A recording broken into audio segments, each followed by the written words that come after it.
अरे बाबा, बिजली का बिल जमा करवा दिया? अरे नहीं बेटा, जिस काम के लिए गया था वो काम ही नहीं हुआ। पता नहीं क्या मनुष्य छली हुई है, कुछ समझ नहीं आ रही।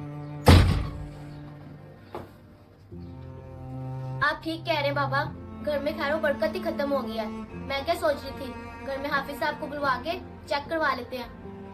हाँ बेटा, तुम ठीक कह रही हो, कुछ ना कुछ तो करना पड़ेगा। मैं एक काम करता हूँ, जाके हाफिज साहब को बुला के लेके आता हूँ। हाफिज साहब, आपने पूरा घर देख लिया, अभी तक आपने बताया नहीं आखिर क्या परेशानी है इस घर में। आप मेरे साथ मेरे घर चलिए। अरे बाबा, आगे क्या कहा हाफिज साहब ने? उन्होंने कहा है कि हमारे घर के अंदर जो कुरान शरीफ है उसके 1 फुट के दायरे में कोई ऐसी चीज है जिसकी वजह से घर में बरकत नहीं हो रही। चलिए ढूंढते हैं, फिर हटा देते हैं। तो छोड़े बाबा, दूर दूर तक कुछ नहीं मिला। किस चीज की बात कर रहे थे हाफिज जी? अरे हमें तो लगता है वो मजाक करके चले गए।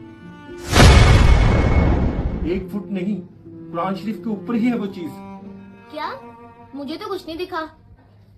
धूल। धूल? हाँ, हाफिज जी कुरान पाक पे जमी धूल की बात कर रहे थे। हम इतने बदनसीब हैं, कुरान पाक पढ़ना तो दूर, उस पे जमी धूल भी साफ नहीं करते। आज मुसलमानों के घर में कुरान पाक बंद पड़े हैं।